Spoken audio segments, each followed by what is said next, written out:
Hi hello welcome to south இவை channel. நான் உங்களுடைய வசந்த். நம்ம சினிமா ஸ்கோப் நிகழ்ச்சியில் நம்ம இன்னைக்கு பார்க்க இருக்கிற சினிமா அப்டேட்ஸை தான் இன்னைக்கு நீங்கள் பார்க்க போகிறீங்க. இன்னைக்கு நம்ம சினிமா ஸ்கோப்பில் பார்க்குற படங்கள் 2 படம்.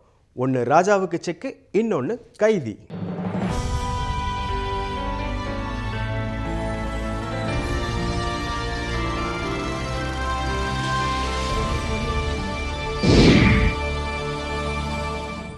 நம்ம ப்ரெஸ் மீட்டில் ராஜாவுக்கு செக் படத்தை பற்றி என்னென்ன சொல்லியிருக்காங்கன்றதான் இந்த ப்ரோக்ராமில் டீட்டெயிலாக பார்க்க போகிறோம். நம்ம சேரன் சார் பிக் பாஸில் சேரன் அப்பாவாக பேர் வாங்கினாரு. சேரன் அப்பாவாகவே இந்த கேரக்டர் பண்ணியிருக்காரு. அந்த படம் தான் ராஜாவுக்கு செக். சேரன் சார் இந்த படத்தில் ஆக்டிங்கு ஆக்ஷன்னு ரொம்பவே கலக்கியிருக்காருன்னு நம்ம டைரக்டர் சார் சொல்லியிருக்காரு. இந்த படத்தை டைரக்ட் பண்ணது யாருன்னு பார்த்தீங்கன்னா சாய் ராஜ்குமார் சார் தான். அவர் இதுக்கு முன்னாடி மலைன்ற படம் பண்ணியிருக்காரு. கிட்டத்தட்ட 15 வருஷம் ஆச்சுங்க அந்த படம் அதுக்கப்புறம் இப்போ தான் அவர் பண்ணியிருக்காருன்னா பார்த்துக்கோங்க. இந்த ஸ்கிரிப்ட் ஒர்க்குக்கு மட்டுமே பார்த்தீங்கன்னா 2.5 வருஷம் அவங்க செலவு பண்ணியிருக்காங்க. அதாவது 2.5 வருஷம் அவங்க இந்த ஸ்கிரிப்ட் ஒர்க்குக்காகவே ஹார்ட் ஒர்க் பண்ணியிருக்காங்க. ஆனால் சேரன் சாரோட கால் டைம், அதாவது கால் ஷீட் பார்த்தீங்க அப்படின்னா வெறும் 25 நாளில் இந்த படத்தை முடிச்சுட்டாங்க. டைரக்டர் ராஜ்குமார் என்ன சொல்லியிருக்காருன்னா, சேரன் சாருக்கு இந்த படத்துக்கு அப்புறம் நிறைய வாய்ப்புகள் கிடைக்கும் அப்படின்னு சொல்லியிருக்காங்க. எதில் அப்படின்னா டைரக்ஷனில் கிடையாதுங்க, ஆக்டிங்கில். ஏன்னா இதுக்கப்புறம் பார்க்கக்கூடிய டைரக்டர்ஸ் எல்லாருமே சேரன் சாரை கண்டிப்பாக நடிக்கிறதுக்கு கூப்பிடுவாங்க. அதனால அவர் பிஸியாயிருவார் அப்படின்னு சொல்லியிருக்காரு. அதுவும் இல்லாமல் ரொம்பவும் முக்கியமான ஒரு விஷயம் சொல்லியிருக்காருங்க நம்ம டைரக்டர் ராஜ்குமார். என்ன சொல்லியிருக்காருன்னா, இந்த படத்துக்கு அப்புறம் நீங்கள் படம் வந்ததுக்கப்புறம் படம் பார்த்ததுக்கப்புறமா சேரன் சாருக்கு பதிலாக வேற யாராவது நடிச்சிருந்தா யார் நடிச்சிருக்கலாம் அப்படின்றதுக்கு ஒரு சாய்ஸே கிடையாது அப்படின்னு சொல்லியிருக்காரு. ஏன்னா இவரை தவிர இந்த கேரக்டர் வேறு யாருமே பண்ணியிருக்க முடியாதுன்னு ரொம்பவே பெருமையாக சொல்லியிருக்காங்க. இதெல்லாம் கேட்கும்போது படம் எப்போ ரிலீஸ் ஆகும், நம்ம எப்போ போய் பார்க்க போகிறோம் அப்படின்ற ஒரு ஆதங்கம் நமக்குள்ளே வந்துக்கிட்டே இருக்குது. அந்தளவுக்கு சூப்பராக டைரக்டர் ரொம்ப கான்ஃபிடென்ட்டாகவும் சொல்லியிருக்காரு. இந்த மாதிரி ஒரு ப்ராஜெக்ட், இந்த மாதிரி ஒரு ஐடியா, ஒரு ஃபாதர் டாட்டர் பற்றி மெயின் ஒரு பேசிக்காக வெறும் இல்லாமல் ஒரு நல்ல த்ரில்லர் அப்படின்ற ஒரு விஷயம் மட்டும் இருந்தது. யார் நாங்கள் பட்ஜெட்டுன்றது ஒரு ஐடியா பிளான் பண்ணிக்கிட்டோம். அப்போ சேரன் சார்கிட்ட போய் பேசினப்போ அது கொஞ்சம் செட் ஆகலை. சரி, இப்படி ஆப்ஷன்ஸ் எல்லாம் யோசிச்சா நான் மட்டும் ரொம்ப அடமாக இருந்தேன். இல்லை அது அப்போ சார் இப்போ திருமணமும் இப்போ பிக் பாஸ் இப்போ தான் வந்துச்சு, திருமணம் கூட பண்ணல சார். ஒரு சின்ன அந்த கேப்பில் இருந்த டைமில் நான் ஏன்னா ஒரு மிக பர்டிகுலராக ஒரு ஃபாதர் இப்படி தான் இருக்கணும் அப்படின்ற மாதிரியும் அவர் அப்பாவை அடையாளம் ஈஸியாக படுத்திப்பாங்க அப்படின்னு நினச்சேன். அது என் நல்ல டைமாக என்னன்னு தெரில. சேரன் இப்போ சேரப்பாவே ஆகிட்டார். இங்கே மொத்தமாகவே அவரோட ஃபோக்கஸே மாறி போச்சு. அவர் உலகம் மொத்தம் சேரப்பா ஆகிட்டார். அப்பா பொண்ணு கதைன்றதுக்கு இப்போது நம்ம ஏதோ தீர்க்க தரிசனம் பண்ண மாதிரி ஆயிடுச்சு. அது அவ்வளோ பெரிய ஃபோக்கஸ் கிரியேட் ஆகிடுச்சு அவர் மேலே. அது நீங்கள் ஏன் இவரை சூஸ் பண்ணீங்க அப்படின்ற மாதிரி சும்மா இதுக்கு முன்னாடி கூட ஒரு கொஸ்டின் ப்ரெஸ்ஸில் எப்போயோ கேட்டப்போ நான் ஒன்று சொன்னேன். சிலது நான் சொல்கிறது உதாரணம் நீங்கள் இப்படி கம்பேர் பண்ணுறேன்றதை மட்டும் தயவு செஞ்சு புரிஞ்சுக்காதீங்க. நான் அதை சொல்லலை. நான் சொல்ல வர பாயிண்ட் என்னென்னா, இப்போ நீங்கள் ஒரு பாஷா மாதிரி ஒரு ஸ்கிரிப்ட் பார்த்தீங்கன்னா நீங்கள் ரஜினிகாந்தை ரீப்ளேஸ் பண்ணிவிட்டு அப்படி அதை நினைக்க கூட முடியாது. இதில் ஒரு அப்பான்றதுக்கு ஒரு ஐடென்டிஃபிகேஷன் ஒன்று இருக்கும். நீங்கள் படமே பார்த்துட்டு, நான் இப்போ சொல்லலை, படம் பார்த்துட்டு சொல்லுங்கள், இதுக்கு பதில் இவர் நடிச்சிருந்தா பெட்டராக இருந்திருக்கும்னு உங்களால் இன்னொரு ஆர்டிஸ்ட் சொல்லவே முடியாது. சத்தியம். நீங்கள் பாருங்கள், நான் ஹீரோன்றதுக்காக சொல்லலை, சத்தியமாக கிடையாது, அது நான் இல்லவே இல்லை. பட் என்னன்னா, கிட்டத்தட்ட அவர் தனியாகவே நடிக்கணும். ஆனால் அவரை சுற்றி 10,000 எமோஷன் நடக்கும். ஆர்டிஸ்ட் எதிரில் இருப்பாங்க, ஆனால் இருக்க மாட்டாங்க. இப்போ நீங்கள் 10 பேர் இருக்கிறீங்க, ஆனால் இல்லை, இப்படி ஒரு சிக்கல் இருக்கும் அவருக்கு. பட் உங்களுக்கு ஷூட்டிங் எடுக்கும்போது தெரியும், எதுவுமே இருக்காது. நான் ஒரு டைலாக் பேப்பர் வச்சுட்டு நம்ம பாட்டுக்கு பேசணும், அவர் பாட்டுக்கு நடிக்கணும், அவ்வளோதான். அதுக்கு அத்தனை கிட்டத்தட்ட ஒரு ஜியாகிரஃபி, ஒரே ஒரு ஹால், அந்த ஒரு ஏரியா. வழக்கமாக ஒரு ஜியாகிரஃபி வச்சாலும் அவங்க மூமெண்ட்டுக்கு பிளேஸ் கொடுப்போம். நம்ம இவருக்கு மூமெண்ட் பிளேஸ் கிடையாது. நான் ஒரு சோஃபா கொடுத்துட்டேன். அவரால் இப்போ சோஃபாவில் உட்காந்து திரும்பி பார்க்க முடியாது, நேராக மட்டும்தான் பார்க்க முடியும், கேமரா எதிரில் இருக்குன்றதால. அப்படி அவருக்கு அவ்வளோ பல குடைச்சலை கொடுத்தோம். அவ்வளோ வெரைட்டி. ஏன்னா படத்தில் ஒரு பெரிய போர்ஷன் வருது, கிட்டத்தட்ட 50% போர்ஷன் அந்த ஏரியாவில் அவர் நடிச்சிருக்காரு. அது என்ன அவர் பெரிய டைரக்டர், நிறைய அவர் டைரக்ஷனுக்கு என்னென்ன பண்ணிட்டாருன்னு அவர் டைரக்டரோட சாதனையை பற்றி சொல்கிறதுக்கு ஒன்றுமே இல்லை. அது சாதிச்சு கிழிச்சிட்டாரு. ராஜாவுக்கு செக்கு படத்தை டைரக்ட் பண்ணது ராஜ்குமார் சார். இவர் இந்த படத்துக்காக எவ்வளோ மெனக்கட்டணும்னு சொல்லியிருக்கிறத நீங்களே பார்த்தீங்க. இப்போது இவர் என்னெல்லாம் டீட்டெயிலாக சொல்லியிருக்காரு, எல்லாமே ஃபுல்லாக பார்க்க முடியாது இல்லைங்களா. இவர் என்னென்ன டீட்டெயிலாக சொன்னார் அப்படின்றத நான் ஷார்ட் அண்ட் ஸ்வீட்டாக சொல்லிடுறேன். ஸோ இவர் இந்த மாதிரி ஒரு படம் வெளியே வந்துச்சு அப்படின்னா ரொம்பவே நல்லாயிருக்கும், சேரன் சாருக்கு நிறைய வாய்ப்புகள் கிடைக்கும் அப்படின்னு சொல்லியிருக்காங்க. அதே மாதிரியே இந்த இண்டஸ்ட்ரியில் பார்த்தீங்கன்னா அந்த ஃபீமேல் லீட் பண்ணியிருக்காங்க. அது யார் பண்ணியிருக்காங்கன்னா சிருஷ்டி. அவங்க இந்த கேரக்டரை இப்போ தான் ஃபஸ்ட் டைம் அவங்க தமிழ் இண்டஸ்ட்ரியிலேயே இந்த மாதிரி ஒரு கேரக்டர் பண்ணியிருக்காங்கன்னு சொல்லியிருக்காங்க. பட் சிருஷ்டி அவங்க பேசும்போது என்ன சொல்லியிருக்காங்க அப்படின்னா, இது வந்து நான் வந்து செகண்ட், அதாவது ஏற்கனவே இந்த ஃபிலிம் இண்டஸ்ட்ரியில் ஒருத்தவங்க பண்ணியிருக்காங்க, அவங்களுக்கு அடுத்ததான் நானும் இதை ஃபாலோ பண்ணியிருக்கேன், இது எனக்கு ரொம்பவே பெருமையாக இருக்குது அப்படின்றாங்க. ஸோ சிருஷ்டி என்ன கேரக்டர் பண்ணியிருக்காங்க, எப்படி நடிச்சிருக்காங்க, எந்த மாதிரி இருக்க போது, இது யாருமே தமிழ் இண்டஸ்ட்ரியில் பண்ணதில்லை அப்படின்னு சொல்லும்போது அந்த படத்தை பார்க்கணுன்னு எல்லாத்துக்குமே ரொம்பவே ஆவலாக இருக்கும். அவங்க என்ன சொல்லியிருக்காங்கன்றதை நீங்களே கேளுங்க. அண்ட் இந்த படத்தில் ஒரு சீன் நான் பண்ணியிருக்கேன். It's very very challenging because நான் பண்ணதே கிடையாது. ஐ திங்க் தமிழ் இண்டஸ்ட்ரியில் ஒரே ஒரு ஹீரோயின் தான் பண்ணியிருக்காங்க, அதுக்கப்புறம் நான் பண்ணியிருக்கேன். ஸோ அது ரொம்ப like very risky that scene was. எனக்கு பண்ணுறதுக்கு அது இஷ்டம் கிடையாது பிகாஸ் இட்ஸ் குவைட் ரொம்ப ரிஸ்கியாக இருக்கும். So but Rajkumar sir made me feel very comfortable. அவங்க சொன்னாங்க, இங்கே வாங்க பண்ணி பாருங்க, if you don't like it will try to do something அந்த பண்ணி. And Prabhu sir, the way he taken that scene, he kept all his assistant under toes that please. So அந்த scenario எனக்கு ரொம்ப comfortable வச்சுக்கிறதுக்காக சார் ரொம்ப நன்றி. And he knows that how much he enjoyed my company, Prabhu sir, because he'll always say, நீங்க சீன்ல இருக்கும்போது I feel very energetic and all that, so you should say thank you to me. And Cheran sir, I know him from my chinna, like I was started my career. And first time sir இந்த படத்துக்கு first day எனக்கு பார்க்கும்போது அவங்க சொன்னாங்க, you are still like that, அப்போ கூட அப்படிதான் இப்போ கூட அப்படிதான். But it was a good memories and நாஸ்டால்ஜிக்காக இருந்துச்சு. ராஜாவுக்கு செக் படத்தில் நெகட்டிவ் கேரக்டர் யார் பண்ணியிருக்காங்கன்னு பார்த்தீங்கன்னா இர்ஃபான். அவர் இந்த ப்ரெஸ் மீட்டில் என்ன சொல்லியிருக்காருன்னா, நான் வந்து இனிமேட்டு கேமரா முன்னாடி நடிக்கிறதா இல்லை, எனக்கு வேண்டாம், நான் 2-3 படம் நடித்து பார்த்தேன், எனக்கு எதுவும் செட் ஆகலை, ஸோ நான் டைரக்ஷன் ஸ்கிரிப்ட் வேறு ஏதாவது ஃபீல்டுக்கு அப்படியே மாறிடலாம் அப்படின்ற மாதிரி அவர் வேணான்னு சொல்லி இருந்தாராமா. ஆனால் இந்த படத்தை வந்து நீங்கள் பண்ணியே ஆகணும்னு சொல்லிட்டு சாய் ராஜ்குமார் சார் வந்து கால் பண்ணி, இல்லை நீ வா, இதுக்கப்புறம் உனக்கு ஒரு டேர்னிங் பாயிண்ட் கிடைக்க போகுது அப்படின்னு சொல்லி டைரக்டர் கூப்பிட்டதாகவும் அப்படின்னு சொல்லியிருக்காங்க. இர்ஃபான் என்ன சொல்லியிருக்கான்றது நீங்களே கேளுங்க. இந்த படம் ஒரு பெரிய எக்ஸ்பீரியன்ஸ். 2017 வந்து ரொம்ப ட்ரை, எந்த ஆப்பர்ச்சுனிட்டியும் இல்லை. நான் டைரெக்ஷன் ட்ரை பண்ணிட்டு இருந்தேன்.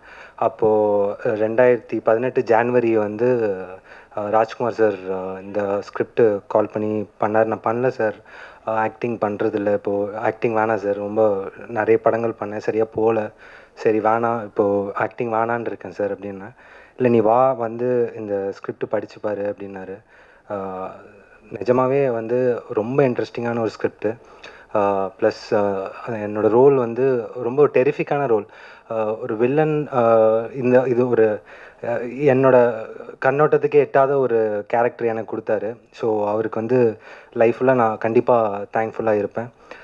ப்ளஸ் இந்த ரோல் பண்ணும்போது நிஜமே தாட் ப்ராசஸ்லேருந்து வெளியில் போய் பண்ண ஒரு ரோல். ஏன்னா நம்ம சின்ன வயசுலேருந்தே இப்படி தான் நம்ம இருக்கணும்னு நம்ம வளர்க்கப்பட்டிருப்போம்.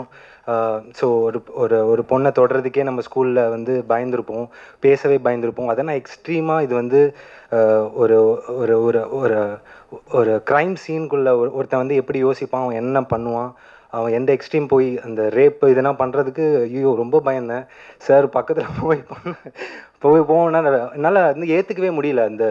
அந்த கேரக்டருக்குள்ளே போகிறதுக்கு ரொம்ப கஷ்டப்பட்டேன். அதுக்கப்புறம் தான் கொஞ்சம் உள்ளே போய் அது பண்ணும்போது கொஞ்சம் கன்வின்சிங்காக இருந்துச்சு. டப்பிங் பார்க்கும்போது நிஜமாகவே அவரை தேங்க் பண்ணேன். ரொம்ப நல்லா வந்திருக்கு சார், சத்தியமாக எனக்கே பயமாக இருக்குது சார், ரொம்ப நல்லா இருக்குது, ஆடியன்ஸ் என்ன சொல்ல போகிறாங்க அப்படின்றது ரொம்ப பயமாக இருந்துச்சு. சேரன் சாருக்கு ஒரு பெரிய நன்றி. ஏன்னா அவ்வளோ பெரிய இயக்குனர் ப்ளஸ் ஆக்டர், அவர் வந்து அவ்வளோ கம்ஃபர்டபுளாக வச்சுக்கிட்டாரு செட்டை, அவ்வளோ டவுன் டு எர்த் அவர். ஸோ அவருக்கு வந்து பெரிய பெரிய நன்றி. ராஜ்குமார் சார் என்ன சொல்லியிருக்காரு, இந்த படத்தோட டைரக்டர் என்ன சொல்லியிருக்காரு அப்படின்னு பார்த்தீங்கன்னா, இந்த நெகட்டிவ் லீட் பண்ணுற இர்ஃபான் அவர் வந்து டெஃபினட்டாக இது நிறைய வாய்ப்புகள் கிடைக்க போது, நீ வந்து வேண்டான்னு ஒதுங்கி போகாத, நீ கண்டிப்பாக நடிச்சே ஆகணும்னு சொல்லிட்டு நான் கூப்பிட்டதாக அவரே வந்து இந்த ப்ரெஸ் மீட்டில் சொல்லியிருக்காரு. எவ்வளோ இந்த மாதிரி ஒரு ஆளுங்கள்லாம் பார்க்கும்போது ரொம்பவே நல்லா இருக்குங்க, நீங்கள்லாம் போகாதீங்க, உங்களால் முடியும் அப்படின்ற ஒவ்வொருத்தங்களாம் பார்த்து இந்த கேரக்டர் நீ பண்ணால் தான் கரெக்டாக இருக்கும் அப்படின்னு சொல்லி ஆணித்தனமாக அடித்து அதை சக்ஸஸ் பண்ணி இப்போ வந்து நிற்கிறாங்க. அப்படிங்கும்போது ரொம்பவே பெருமையாக இருக்குது. இர்ஃபான், உங்களுக்காக வைகை டிவி சேனல் வழியாக ஆல் தி பெஸ்ட் சொல்லிக்கிறோம். நீங்கள் கண்டிப்பாக வந்து கேமரா முன்னாடி இருக்கணும், ரொம்பவே ஸ்மார்ட்டாக ஹேண்ட்ஸமாக இருக்கீங்க, நீங்கள் நீங்கள் ஏன் போகிறீங்க தூரமாக, கண்டிப்பாக வாங்க நடிக்கிறதுக்காகவே. ராஜாவுக்கு செக் ப்ரெஸ் மீட்டில் நான் போயிருந்தபோது எப்போ சேரன் சார் பேசுவார் நான் எங்கிட்டே இருந்தேங்க. ஒரு வழியாக வந்து பேசினார்.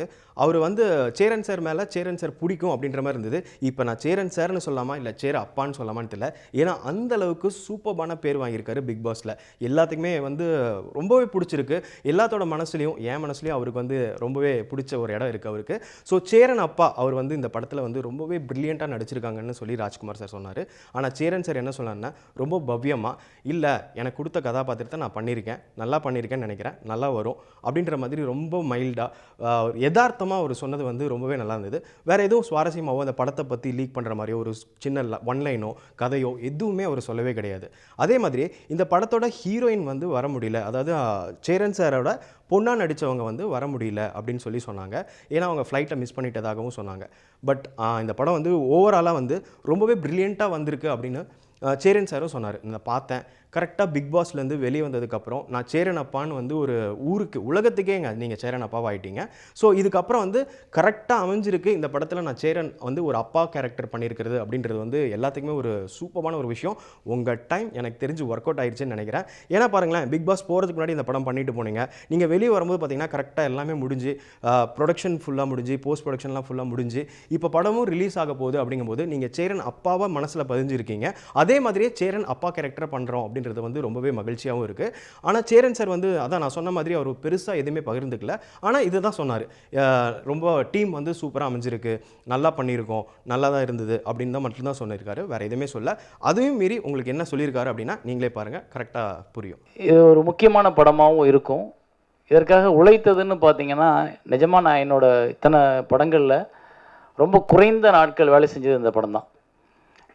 மொத்தமாகவே ஒரு 32 நாளோ என்னமோ தான் நான் அந்த படத்தை நடிச்சிருப்பேன்னு நினைக்கிறேன். நான் 25 நாள், 7 நாள் இல்லையா, 25 நாள். அந்த 25 நாள் தான் நான் இந்த படத்துக்குள்ளே வேலை பார்த்தேன். அவ்வளோ தூரம் வந்து அந்த இயக்குனரோட உழைப்பு வந்து பாராட்டத்தக்கது. இதுதான் வேணும், இப்படி தான் இருக்கணும், இது போதும் அப்படின்ற தீர்க்கமான ஒரு பார்வையோட இது போதும்ன்ற ஒரு முடிவெடுத்து, அவரும் என்னோட நண்பர் பிரபு கேமராமேன், அவன் வந்து இன்னொரு இயக்குனர், அவர் இந்த படத்தில் அசோசியேட் யாருன்னு கேட்டால் நான் எம்எஸ் பிரபுன்னு தான் சொல்லுவேன். ஏன்னா அவர் அவ்வளோ வேலையை இழுத்து போட்டு பார்ப்பார். ஸோ இயக்குனரும் அவரும் சேர்ந்து இந்த படத்தை கரெக்டாக கிராஃப்டை பிளான் பண்ணி ஒரு ப்ரொடியூசருக்கு எந்த விதமான செலவுகளையும் அதிகப்படுத்திடாமல் சொன்ன பட்ஜெட்டுக்குள்ளே குறைந்த நாட்களில் இந்த படத்தை எடுத்து முடிச்சிருக்காங்க. அதுக்கு நான் இயக்குனருக்கு நான் என்னோடய பாராட்டை தெரிவிச்சே ஆகணும். ஏன்னா அவர் எடுத்திருக்க ஸ்கிரிப்ட் வந்து ரொம்ப ஒரு அதாவது த்ரில்லர் மூவிஸ் நீங்கள் நிறைய பார்த்துருப்பீங்க, க்ரைம் சப்ஜெக்ட் பார்த்துருப்பீங்க, எல்லாமே நடந்திருக்கும். ஆனால் ஒரு குடும்பத்துக்கான ஒரு த்ரில்லர் மூவியாக அந்த படம் வரப்போகுது. ஒரு ஃபேமிலியை அத்தனை பேரும் பார்க்கக்கூடிய ஒரு த்ரில்லர் மூவி. ஒரு வீட்டில் பெண் குழந்தை இருந்துச்சுன்னா நீங்கள் இந்த படத்தை அவசியம் பார்க்கணும். பொம்பளை பிள்ளை இருக்கிற எல்லார் வீட்லேயும் பேரண்ட்ஸ் வந்து அந்த படத்தை கூட்டிகிட்டு வந்து காமிச்சாங்கன்னா அது அவங்களுக்கு வந்து ஒரு 10 புத்தகத்தை அந்த குழந்தைங்களுக்கு கொடுத்து படிக்க சொன்னதுக்கு சமமாக இருக்கும். இல்லை 10 ஸ்கூலில் +2 வரைக்கும் டிகிரி வரைக்கும் என்ன கற்றுக்கணும்னு நினைக்கிறாங்களோ அதை விட அதிகமானது இந்த படத்துக்குள்ளே வரும் பொழுது இந்த வாழ்க்கை சூழலில், இன்றைக்கி இருக்க சமூக சூழலில் எந்த மாதிரியான வாழ்க்கைக்குள்ளே நம்ம இருக்கோம், நமக்கான அபாயமும் நமக்கான பிரச்சனைகளும் நம்ம கூடவே நடந்து வந்துக்கிட்டு இருக்க எல்லா இடங்கள்லையும், அப்போ நம்ம அந்த குழந்தைங்களை எப்படி பாதுகாக்கின்ற கட்டாயம் ஒவ்வொரு பெற்றோருக்கும் இருக்குது. அந்த ஒவ்வொரு பெற்றோரில் ஒரு ஆளாக தான் நான் இருக்கேன். அந்த பெற்றோருக்கான ரெப்ரசன்டேட்டிவாக தான் நான் இருக்கேன் இந்த படத்துக்குள்ளே. நான் ஒரு பெண் குழந்தையை எப்படி வளர்க்கணும், எப்படி பாதுகாக்கணும்னு நினைக்கிறேனோ அதுபோல தான் இந்த திரைப்படமும் இருக்குது. ஸோ இந்த திரைப்படம் வெறும் ஒரு கமர்ஷியல் படமாகவோ ஒரு என்டர்டெயின் படமாகவோ மட்டும் இல்லாமல் படம் பார்க்குற பார்வையாளர்கள் தங்களோட வாழ்க்கைக்குள்ளே எங்கேயோ சம்மந்தப்படுத்திக்கிற, இல்லை பரிதவிக்கிற, இல்லை பதட்டப்படுற ஒரு படமாக அது இருக்கும். ஸோ அதனால் வந்து இந்த படத்தை வந்து மக்கள் கொண்டாடுவாங்கன்னு எனக்கு ஒரு நம்பிக்கை இருக்குது. படம் பார்த்துட்டு நீங்கள் முடிச்சுட்டு போகும்பொழுது ஏதோ ஒன்று தேடுவீங்க. அது உங்கள் மகளோட கரமாக இருக்கலாம், இல்லை மகனோட கரமாக இருக்கலாம், இல்லை மனைவியோட கரமாக இருக்கலாம்.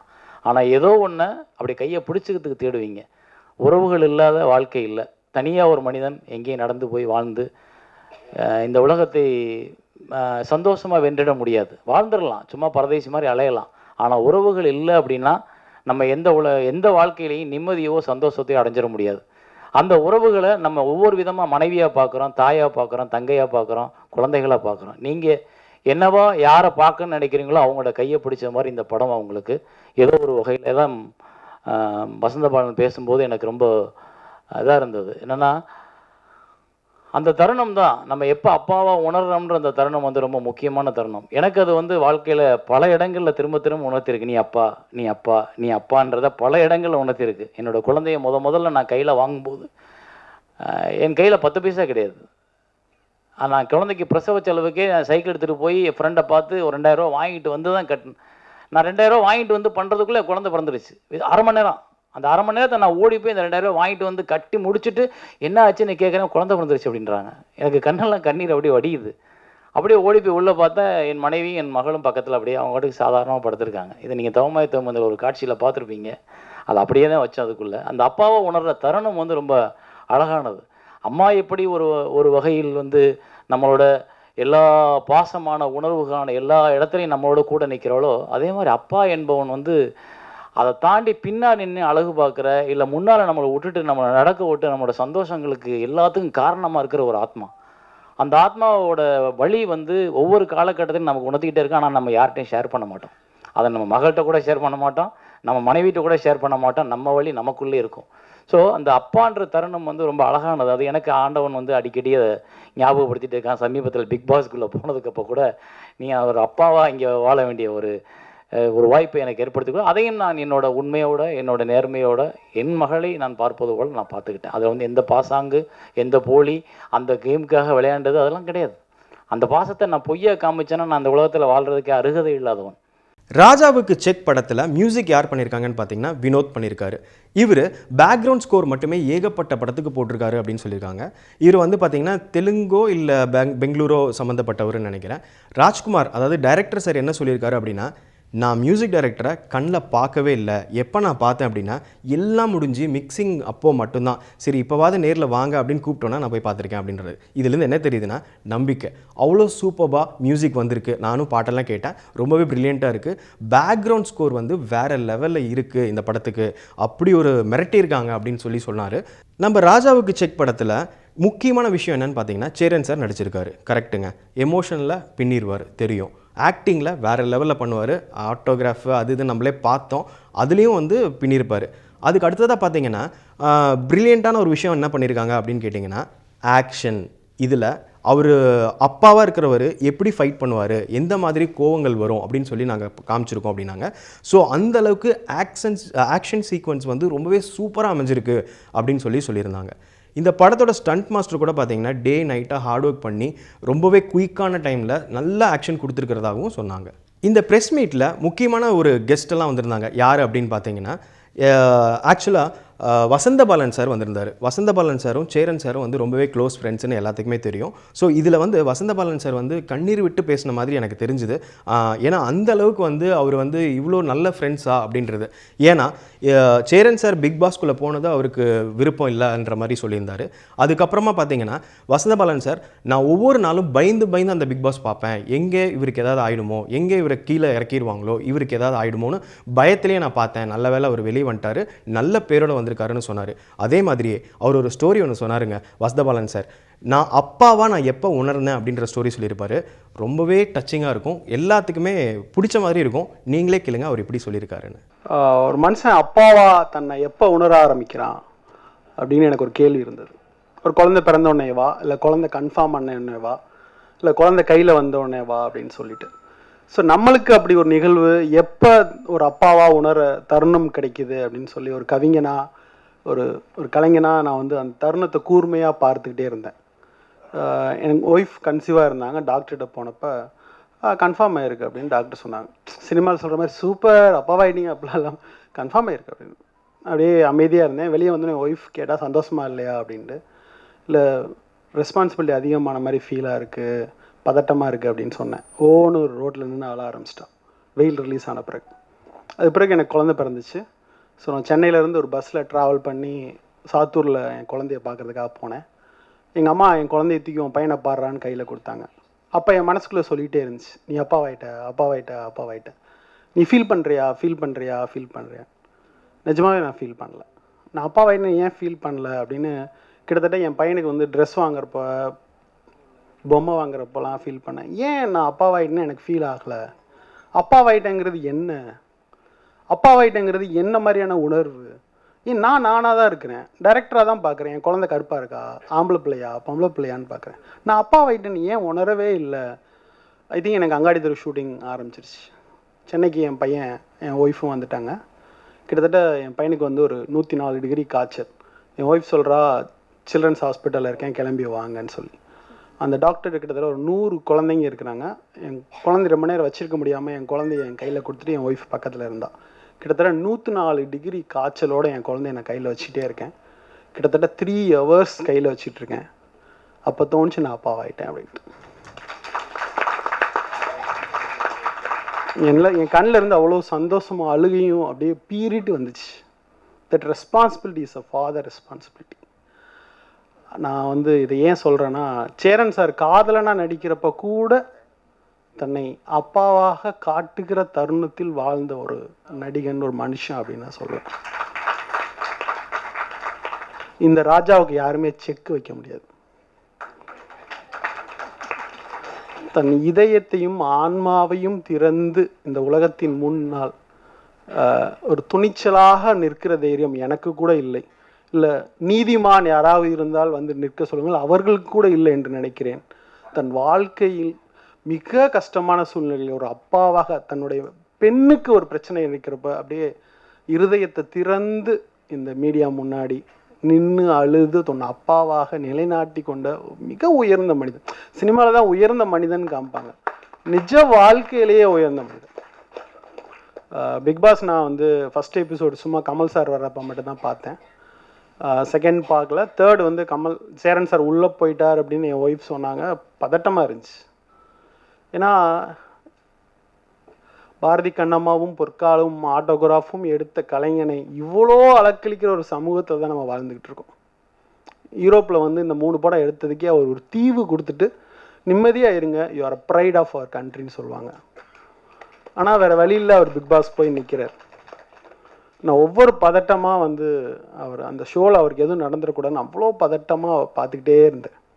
அங்கே நடந்த எல்லா சூழ்நிலைகளையும் நேர்மைங்கிற ஒரு நெஞ்சுரம் மூலியமாக கண்ணு முன்னாடி உலக தமிழர்களுக்கு முன்னாடி நான் உண்மையானவன் நேர்மையானவன் அப்படின்னு தன் இதயத்தை திறந்து காண்பித்து சொல்லுவாங்க வந்து உன் கற்பை நீ நெருப்பு முன்னாடி காமி அப்படின்னு சொல்ல. அது இதிகாசமாக என்னன்னு தெரில எனக்கு. நிஜமாவே தன் வாழ்க்கையே நெருப்பில் இறங்கிட்டு கிட்டத்தட்ட 100 நாட்கள் வெற்றிகரமாக ஒரு மனுஷன் வெளியே வந்ததுக்கே அவருக்கு பாராட்டுவாங்க நடத்தும். ஏன்னா நம்ம வந்து ஒய்ஃப் கூடயே ஒரு நாள் முழுக்க வீட்டில் இருக்க முடியல, வாய் தவறி வாயிலிருந்து ஒரு கீழ்மை வெளியே வந்துடுது. ஏன்னா வாழ்க்கை முழுக்க கீழ்மையை பயன்படுத்தக்கூடாதுன்னு ஒரு பக்கம் ஒரு மனிதனுக்கு ரொம்ப நாளாக வர்றதுக்கு இந்த ஒரு நிமிடம் கூட கீழ்மையை பயன்படுத்த துணியாத ஒரு மனிதனாக தன் வாழ்நாள் முழுக்க இந்த 100 நாட்கள் பார்க்குறப்ப இவன் வாழ்க்கை முழுக்க இப்படி தாண்டா இருப்பான் அப்படின்னு எனக்கு தோணுச்சு. Hats off. என்னால் சத்தியமாக அப்படி இருக்க முடியாது. ராஜாவுக்கு செக் படத்தில் ஒரு பெரிய ப்ளஸ் பாயிண்ட் இருக்குது. என்னன்னு கேட்குறீங்களா? சினிமோட்டோகிராஃபி. இதில் யார் பண்ணியிருப்பாங்க அப்படின்னு பார்த்தீங்கன்னா, இதுவும் நம்ம சேரன் சாரோட க்ளோஸ் ஃப்ரெண்டு தாங்க, எம்எஸ் பிரபு சார் பண்ணியிருக்காரு. ஸோ எம்எஸ் பிரபு சார் வந்து அந்த அளவுக்கு ஆக்ஷன் சீக்வன்ஸ்லேயும் சரி, புதுசாக வந்திருக்க பையன், அதாவது புதுசாக வந்திருக்க ஸ்டண்ட் மாஸ்டரு, இவர் சொல்கிறதெல்லாம் நான் கேட்கணுமா அப்படிலாம் எதுவுமே இல்லாமல், நீ என்னப்பா சொல்கிற, உனக்கு என்ன வேணும், எவ்வளோ பியூட்டியாக வேணும் அப்படின்ற மாதிரி கேட்டு சொன்னதாகவும், அவரை பற்றி புகழ்ந்து அவங்க பேசினதை கேட்கும்போது ரொம்பவே நல்லா இருந்தது. எம்எஸ் பிரபு சாரை பற்றி எல்லாத்துக்குமே தெரியும், அவர் ஒரு பிரில்லியண்ட்டான ஒரு சினிமோட்டோகிராஃபி. அவர் வந்து இந்த படத்துக்கு பண்ணியிருக்காரு. இந்த படத்துக்கு ஒரு ப்ளஸ், அதாவது ஒரு மேலும் மேலும் மேலும் ப்ளஸ்ஸை கூட்டியிருக்காரு அப்படின்னு சொல்லும்போது ரொம்பவே நல்லா இருக்குது. கண்டிப்பாக இந்த படைப்பு ரொம்பவே சூப்பராக இருக்கும் அப்படின்றதே அது டவுட்டே கிடையாதுங்க. எம்எஸ் பிரபு சாராக இருக்கட்டும், சேரன் சாராக இருக்கட்டும், சிருஷ்டி மேடம் பார்த்தீங்கன்னா அவங்க வந்து வேறு லெவலில் நடிச்சிருக்காங்க. யாருமே பண்ணாத கேரக்டர் பண்ணியிருக்கேன்னு சொல்லியிருக்காங்க. ஸோ இது ஓவரால் இதெல்லாம் கேட்கும்போதே எப்படா படம் வரும், எப்போ ரிலீஸ் ஆக போகுது, நம்ம போய் பார்க்கலாம் அப்படின்ற மாதிரி ஒரு ஆர்வத்தை தூட்டிருச்சு. நீங்கள் இதை பார்த்தீங்க அப்படின்னா டெஃபினட்டாக உங்களுக்கு ஒரு தெரிஞ்சிடும், அதாவது இந்த படம் எப்படி இருக்க போகுதுன்னு. எல்லாருமே உண்மையாக உழைச்சிருக்காங்க, ஹார்ட் ஒர்க் போட்டிருக்காங்க. அதே மாதிரி இந்த டீம் பார்த்தீங்கன்னா ரொம்ப வருஷம் கழிச்சு எல்லாம் அப்படியே கேதர் ஆகிருக்காங்க. இன்னொன்று, சேரன் சார் பல படத்தில் நடிச்சிருப்பார், ஆனால் இந்த படத்துக்கு அப்புறம் ஆக்டராக பிஸி ஆவாருன்னு சொல்லியிருக்காங்க. இதெல்லாம் கேட்கும்போது எப்போ படம் ரிலீஸ் ஆகும் நான் பார்க்கணும் அப்படின்ற மாதிரி இருக்குது. நம்ம சினிமா ஸ்கோப்பில் அடுத்ததாக பார்க்க இருக்க படம் என்னென்னு பார்த்தீங்கன்னா கைதி. இந்த படத்தோட ட்ரைலர் பார்த்தங்க, அப்பா வேறு லெவலில் இருந்தது. சரி, ஓகே. இந்த படத்தோட டைரக்டர் யார் அப்படின்னு பார்த்தீங்கன்னா லோகேஷ் கனகராஜ். இவர் யார் எனக்கு தெரியாது அப்படின்னு யோசிச்சிங்கன்னா, இனிமேட்டுக்கு முன்னாடியும் சரி இதுக்கப்புறம் வரப்போகிற படமும் சரி ரெண்டுமே வேறு லெவலில் இருக்க போகுது. அதாவது இதுக்கு முன்னாடி மாநகரம்னு ஒரு படம் பண்ணார், எல்லாத்துக்குமே தெரியும் அது வந்து வெற்றியான ஒரு படம் அப்படின்னு. இப்போ கைதி பண்ணியிருக்காரு. இதுக்கு அடுத்தது என்ன பண்ண போகிறாருன்னா நம்மளோட இளைய தளபதி கூட சேர்ந்து இவர் படம் பண்ண போகிறாரு. அவர் தான் நம்மளோட லோகேஷ் கனகராஜ். இவர் இந்த படத்தை பண்ணியிருக்காரு. இந்த படத்தை பற்றி என்ன சொல்லியிருக்காங்கன்றதை நான் சொல்கிறேன்.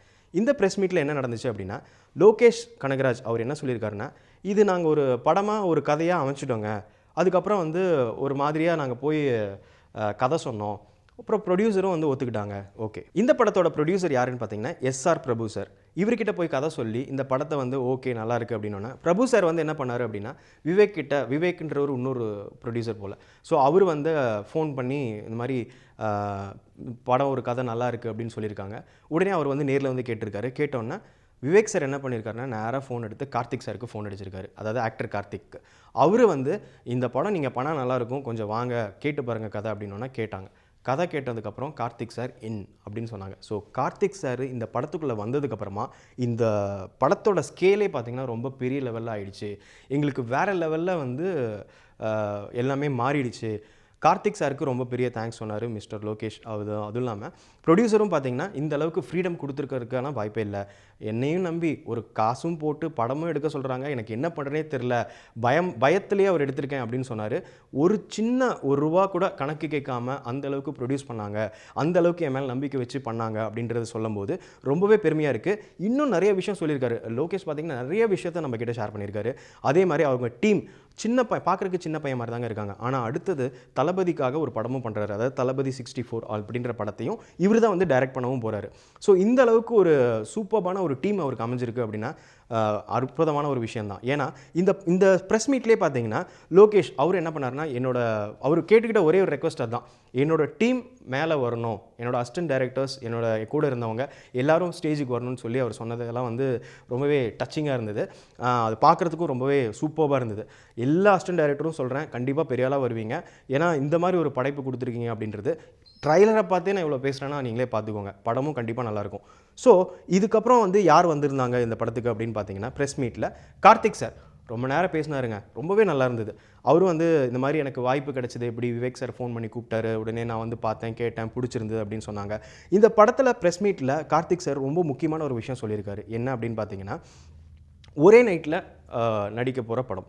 நான் இதுக்கு முன்னாடி பார்த்தீங்கன்னா எந்த மாதிரி படம்லாம் வந்து எடுத்து செலக்ட் பண்ணுவேன் அப்படின்னா மெட்ராஸில் நான் ஹீரோ அப்படின்னு கேட்டிங்கன்னா கிடையாது, செவுரு தான் ஒரு ஹீரோ. அதை சுற்றி இருக்கிற கேரக்டர் எல்லாமே எனக்கு ரொம்ப பிடிச்சிருந்தது. அந்த மாதிரி ஒரு சேலஞ்சிங்கான ஒரு ஸ்கிரிப்ட் எடுத்து பண்ணணுன்றது எனக்கு ஆசை. ஸோ மெட்ராஸ் படம் எனக்கு பிடிச்சிருந்தது, அது பண்ணேன். தீரன் படம் பண்ணேன். ஸோ அதுவும் எனக்கு ரொம்ப பிடிச்சிருந்தது. அதுலேயும் பார்த்தீங்கன்னா செப்பரேட்டாக இவர் தான் ஹீரோன்ற மாதிரி இருக்காது. இந்த படத்துலையும் பார்த்தீங்கன்னா நான் தான் லீடு, நான் தான் ஹீரோ அப்படின்றதுக்கு எதுவுமே இல்லை. இதில் நடிச்சிருக்கவங்க எல்லாருமே அவ்வளோ அற்புதமாக நடிச்சிருக்காங்க, அவ்வளோ ஹார்ட் ஒர்க் பண்ணியிருக்காங்க அப்படின்னு அவரே வந்து சொல்கிறாரு. கொஞ்சம் கூட ஒரு ஈகோவே இல்லாமல் நான் மட்டும்தான் இருக்கேன் அப்படின்றதெல்லாம் எதுவுமே இல்லாமல் அப்படின்னு சொல்லியிருக்கிறது வந்து ரொம்பவே பெருமையான ஒரு விஷயம். நீங்களே கேளுங்க, கார்த்திக் சார் நிறைய பேசியிருக்காரு, நீங்களே பார்த்துட்டு அப்புறம் வாங்க. இல்லை, முக்கியமான விஷயம் என்னன்னு பார்த்தீங்கன்னா, அதாவது நம்ம லோகேஷ் கனகராஜ் என்ன சொல்லியிருக்காருன்னா, பாட்டு நோ, ஜோக்கு நோ, தெரியாதுங்க, சாரி, பாட்டு கிடையவே கிடையாது, மியூசிக் பேக்ரவுண்ட் ஸ்கோர் மட்டும்தான், ஒரு கம்ப்ளீட்டான ஒரு படம். இன்னொன்று முக்கியமான விஷயம், ஹீரோயின் கிடையாதுங்க. அதாவது ஃபீமேல் லீட் கேரக்டர்னு யாருமே கிடையவே கிடையாது. கார்த்திக் சார் வந்து ஒரு கைதி, 10 வருஷம் ஜெயிலில் இருந்துட்டு வெளியே வராங்க. எந்த ரீசனுக்குள்ளே போனார், எதுக்காக வெளியே வந்தார், எதுவுமே தெரியாது. ஒரு ராத்திரி ஒரு நைட்டில் நடக்கிறத மட்டுமே ஒரு ஸ்டோரி எடுத்திருக்காங்க. இதை எப்படி நம்மளுக்கு 2.5 மணி நேரம் காமிக்க போகிறாங்கன்றது தெரியல. ரொம்பவே சுவாரஸ்யமாக இருக்குது. இந்த படத்தில் வந்து பார்த்திங்கன்னா ரமணா நடிச்சிருக்காங்க, தீனா நடிச்சிருக்காரு. தீனாவும் நல்ல ஸ்பீச் கொடுத்துருந்தாங்க. ரமணா சாருக்காக வந்து ஒரு சின்ன ரோல் தான் பண்ணியிருக்காரு. பட் ஸ்டில் இந்த ரோல் வந்து ரமணா தான் பண்ணணும் அப்படின்னு வந்து நான் ரொம்ப வேண்டி கேட்டுக்கிட்டேன் டைரக்டர் சார்கிட்ட அப்படின்னு சொல்லி கார்த்திக் சாரே சொல்லியிருக்காரு. கைதி படத்தில் இந்த படத்தில் ஒரு முக்கியமான ஒரு ஹீரோவும் நடிச்சிருக்காருங்க கார்த்திக் சார் கூடவே. யாருன்னு பார்த்தீங்கன்னா நம்ம நரேன் சார் தான். நரேன் சார் வந்து நிறைய படம் பண்ணியிருக்காரு. இதுக்கு முன்னாடியே நிறையா டிஃப்ரெண்டான கேரக்டர்லாம் செலக்ட் பண்ணி நடிச்சிருக்காரு. பட் இது வரைக்கும் நான் வந்து எதுவுமே கிளிக் ஆகாத மாதிரி அவருக்கு ஒரு ஃபீல் இருக்குது அப்படின்னு அவரே சொல்லியிருக்காரு. அதுவும் இல்லாமல் ஸ்டேஜில் வந்தோடனே ஃபஸ்ட் அவர் என்ன சொல்லியிருக்காரு அப்படின்னு பார்த்தீங்கன்னா, இன்னைக்கு இந்த ஆடியோ லான்ச் வச்சிருக்கிறது எனக்கு ரொம்பவே சந்தோஷமாக இருக்குது. ஏன்னா இன்னைக்கு என்னோட பர்த்டே அப்படின்னு சொன்னோன்னே ஆடிட்டோரியமே கிளாப் பண்ணி எல்லாருமே விஷ் பண்ணாங்க. அது பார்க்குறதுக்கே ரொம்பவே நல்லா இருந்தது. அதுவும் இல்லாமல் நரேன் சார் பார்த்தீங்கன்னா, இந்த படத்தில் எனக்கு இந்த படம் வந்ததுக்கு அப்புறமா எனக்கு ஒரு டேர்னிங் பாயிண்ட், அதாவது எனக்கு இதுக்கப்புறம் நிறைய வாய்ப்புகள் கிடைக்கும், நிறைய சான்சஸ் இருக்குது, நானும் வந்து நிறைய ஆக்ட் பண்ண போகிறேன் இனிமேட்டுக்கு அப்படின்ற மாதிரி ரொம்ப கான்ஃபிடென்ட்டாக சொல்லியிருக்காரு. ஏன் அப்படின்னு பார்த்தீங்கன்னா, அவருக்கு கிடச்சிருக்க கேரக்டர் அந்த மாதிரி இருக்குது அப்படின்னு. இவ்வளோ நேரம் நீங்கள் பார்த்தீங்க கைதி படம் எப்படி வந்து இந்த ப்ரெஸ் மீட்டில் ஆடியோ லான்ச்சில் எப்படி இருந்ததுன்னு. சாரிங்க, ஆடியோவே கிடையாது, பட் நாங்கள் போய் உட்காந்து பார்த்தோம். ரொம்பவே சூப்பராக எல்லாருமே பேசினாங்க. யங் டீமாக இருந்தாங்க. ஒரு 10 பேர் வந்து நின்னாங்க அசிஸ்டன்ட் டைரக்டர்னு. எல்லாத்தையும் வந்து எல்லாருமே ப்ரைஸ் பண்ணாங்க. கார்த்திக் சார் வந்து ரொம்பவே பெரிய மரியாதை வச்சுருக்காரு. என்ன அப்படின்னு பார்த்தீங்கன்னா, இந்த டீமில் ஒர்க் பண்ணுறது எனக்கு ரொம்பவே புதுசாக சூப்பராக இருந்தது. இந்த டீமில் நான் ஒர்க் பண்ணது எனக்கு ரொம்ப சூப்பராக இருந்தது. இப்போ இண்டஸ்ட்ரியில் இருக்கிற டீம்லாம் இந்த மாதிரி இல்லை அப்படின்னு சொன்னார். எந்த விஷயம் அப்படின்னு பார்த்தீங்கன்னா, நான் போய் நாங்கள் கேமரா ஆன், அதாவது ரோலிங் ஆக்ஷன்னதுக்கப்புறமே பின் ட்ராப் சைலண்ட்டில் இருக்கும். அவ்வளோ ஆர்கனைஸ்டாக இருந்தாங்க. பேசிக்காக வந்து பாம்பேயில் தான் இந்த மாதிரிலாம் நடக்கும் அப்படின்னு சொல்லி அவர் வாயால் சொல்லியிருக்காரு. நீங்களே கேட்டு பாருங்கள். அதாவது பாம்பேயில் தான் 10 மணிக்கு ஷாட் வைக்கணும்னா 10 மணிக்கு வச்சுருவாங்க. ஆனால் நம்ம ஊரில் 10 மணின்னு சொல்லிட்டு 11 மணிக்கு வைக்கிறது, 12 மணிக்கு வைக்கிறது, இந்த மாதிரிலாம் தான் இன்னமும் நடந்துகிட்ருக்கு. பட் லோகேஷ் கனகராஜோட இந்த செட்டில் நான் அதை எதுவுமே பார்க்கல. ரொம்ப டிசிப்ளினாக இருந்தாங்க அப்படின்னு சொல்லி ரொம்பவே அந்த டீமை பெருமையாக சொல்லியிருக்காரு. அதெல்லாம் கேட்கும்போது அந்த டீம் வந்து மேலும் மேலும் மேலும் மேலும் வளரும் அப்படின்றத ஒரு டவுட்டும் கிடையாதுங்க. நம்ம சினிமா ஸ்கோப்பில் அடுத்த பார்க்க இருக்கிறது சினி அப்டேட்ஸ் தாங்க. பாலிவுட்டில் வார்னு ஒரு படம், பெரிய பட்ஜெட் படம். ஆனால் இன்றைக்கி அதோட கலெக்ஷன் எவ்வளோ கிராஸ் பண்ணியிருக்கு அப்படின்னு பார்த்தீங்கன்னா 400 crores, அதாவது 400 கோடியை தாண்டி வந்திருக்கு அப்படின்னு சொல்கிறாங்க. அதே மாதிரி நம்ம தமிழ்நாட்டில் எடுக்கப்பட்ட படம் தான் அசூரன். இந்த படம் எவ்வளோ கிராஸ் ஆகிருக்கு அப்படின்னு பார்த்தீங்கன்னா 100 crores தாண்டி போயிடுச்சு. Super, congrats. அதுவும் இல்லாமல் இப்போ அடுத்தது பார்த்தீங்கன்னா முத்துக்குமார் சாரோட ஒரு கவிதை இருக்குங்க. பட்டாம்பூச்சி விற்பவன் அப்படின்ற ஒரு கவிதை இருக்குது. அந்த கவிதையை படமாக எடுக்கிறதுக்கு ரெடி ஆகிட்டாரு நம்மளோட வெற்றிமாறன் சார். இதில் யார் ஹீரோவாக பண்ண போகிறாங்க, லீட் பண்ண போகிறாங்க அப்படின்னு பார்த்தீங்கன்னா நம்ம சூரியை வச்சு எடுக்கிறதா முடிவு பண்ணியிருக்காங்க. சூப்பர், சூரிக்கு ஒரு சூப்பர் வாழ்வு வந்துருச்சு அப்படின்னு சொல்லலாம். நல்லாவே தான் பண்ணிட்டு இருந்தார். இதுக்கப்புறம் வேறு லெவலில் போக போகிறாரு அப்படின்றதுல டவுட்டே கிடையாது. அடுத்த அப்டேட்ஸ் என்ன அப்படின்னு பார்த்தீங்கன்னா, ராஜ்கிரண் சார் வந்து மலையாள இண்டஸ்ட்ரிக்கு போகிறாரு. எப்படி அவருக்கு இந்த வாய்ப்பு கிடைச்சிது அப்படின்னு பார்த்தீங்கன்னா, நம்ம மம்டி சார் நடிக்கிற படம் தாங்க ஷைலாக் அப்படின்ற ஒரு படம். இந்த படத்தை வந்து ஃபுல் அண்ட் ஃபுல் க்ரைம் த்ரில்லில் இருக்கிற ஒரு படம். இந்த படத்தில் ஒரு முக்கியமான விஷயம் என்ன அப்படின்னு பார்த்தீங்கன்னா, மம்முட்டி ஹீரோ கிடையாதுங்க, நம்மளோட ராஜ்கிரண் தான் ஹீரோவாக பண்ணுறாரு. ஸோ மம்முட்டி வந்து நெகட்டிவ் லீட் பண்ணுறாங்க. அதுவும் இல்லாமல் பார்த்தீங்கன்னா இந்த படத்துக்கு ஹீரோயினாக வந்து செலக்ட் பண்ணியிருக்கிறது, அதாவது ஃபீமேல் லீட் பார்த்தீங்கன்னா மீனா அவங்களும் இருக்காங்க. ஸோ இவங்க வந்து மம்முட்டிக்கா இல்லை ராஜ்கிரன்கா அப்படின்றது நமக்கு தெரியாது. நம்ம படம் வந்ததுக்கப்புறம் தான் தெரியும். இந்த படத்தோட ஷூட்டிங் எல்லாமே கம்ப்ளீட் ஆயிடுச்சு அப்படின்னு சொன்னாங்க. இந்த படத்தோட டைரக்டர் யார் அப்படின்னு பார்த்தீங்கன்னா அஜய் வாசுதேவன். இவர் வந்து இதுக்கு முன்னாடியே மம்முட்டி சாரை வச்சு 2-3 படம் பண்ணியிருக்காரு. ராஜாதி ராஜா அப்படின்னு சொல்லிட்டு, மாஸ்டர் பீஸ் அப்படின்னு 2 படமும் சூப்பர் ஹிட் படம் மலையாளத்தில். பேசிக்காக மலையாள இண்டஸ்ட்ரி பார்த்தீங்க அப்படின்னா ஒரு 50 நாளில் 55 நாளுக்குள்ளே படத்தை முடிச்சிருவாங்க. அதே மாதிரி இந்த படமும் முடிச்சாச்சு அப்படின்னு சொல்கிறாங்க. ஸோ இதில் ராஜ்கிரண் சார் உள்ளே போயிருக்கிறது மிகப்பெரிய ஒரு வெற்றி, மிகப்பெரிய ஒரு வாழ்த்துக்கள். தமிழ் இண்டஸ்ட்ரியிலேருந்து மலையாளத்துக்கு போயிருக்காங்க அப்படின்றது மிகப்பெரிய ஒரு பெருமையான ஒரு விஷயம் அப்படின்னு சொல்லலாம். அடுத்ததாக இருக்க அப்டேட் என்ன அப்படின்னு பார்த்தீங்கன்னா, நம்ம பாகுபலி படத்தில் நடிச்சார் பார்த்தீங்களா, அதாவது பிரபாஸ்க்கு ஆப்போசிட்டாக ஒருத்தர் இருப்பார், ராணா. அவர் ஒரு படம் எடுக்க போகிறார். அவரோட ப்ரொடக்ஷன் ஹவுஸில் கீர்த்தி சுரேஷ் வந்து நடிக்கிறதாக கமிட் ஆயிருந்தது. அப்புறம் பார்த்தீங்கன்னா அவங்க கொஞ்சம் பிஸியாக இருக்காங்க. கார்த்திக் சுப்ராஜ் சார் கூட ஒரு படம் பண்ணிட்டு இருக்காங்களாமா. அதுக்கப்புறம் பார்த்தீங்கன்னா பாலிவுட்டில் ஒரு படம் பண்ணிட்டு இருக்காங்க. அதுவும் ரொம்ப பிஸியாக இருக்கிறதுனால இந்த படத்தில் யாரை போடலாம் இல்லை வேணாமா அப்படின்னு யோசிச்சுட்டு இருக்க டைமில் சரி ஓகே நயன்தாராவை நடிக்க வைக்கலாம் அப்படின்னு ஃபைனலாக டிசைட் பண்ணியிருக்காங்க. ஸோ இது ஒரு சூப்பரான ஒரு அப்டேட்னு சொல்லலாம். கீர்த்தி சுரேஷ் வந்து பாலிவுட்டில் யார் கூட நடிக்கிறாங்க அப்படின்னு பார்த்தீங்கன்னா அஜய் தேவ்கான் கூட ஒரு படம் நடிச்சிட்டு இருக்காங்க. சூப்பர் ஹிட் ஆகணும்னு வாழ்த்துக்கள். அதாவது தமிழ்நாட்டிலேருந்து நீங்கள் அங்கே போயிருக்கீங்க, மிகப்பெரிய வெற்றியாக வரும் அப்படின்றது நம்புகிறோம். ஸோ அடுத்ததாக இருக்க அப்டேட் என்ன அப்படின்னு பார்த்தீங்கன்னா, நம்ம அர்ஜுன் ரெட்டி படம் எல்லாருமே பார்த்துருப்பீங்க. அந்த படத்தில் ஃபீமேல் லீட் கேரக்டர் பண்ணியிருப்பாங்க ஷாலினி பாண்டியா அப்படின்னு சொல்லிட்டு. அவங்க வந்து தமிழ் இண்டஸ்ட்ரியில் ஆல்ரெடி 2 மூவிஸ் பண்ணியிருக்காங்க. 100% காதல் அப்படின்னு ஒரு படம், அப்புறம் இன்னொரு படம் கூட பண்ணியிருக்காங்க, கொரிலா அப்படின்னு நினைக்கிறேன்.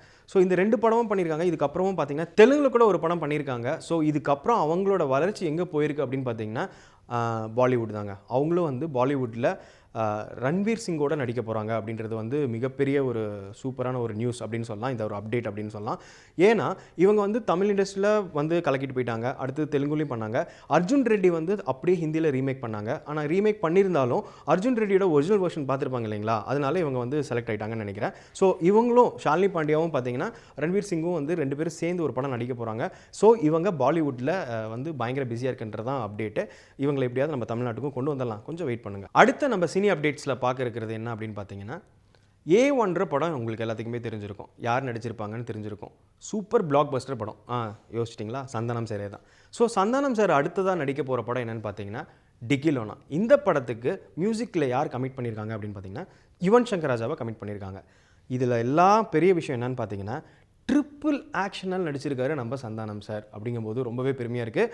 3 ட்ரிப்பிள் ஆக்ஷன்லாம் நான் யோசிச்சு பாருங்கள், படம் கண்டிப்பாக வேறு லெவலில் இருக்கும் அப்படின்னு நினைக்கிறேன்.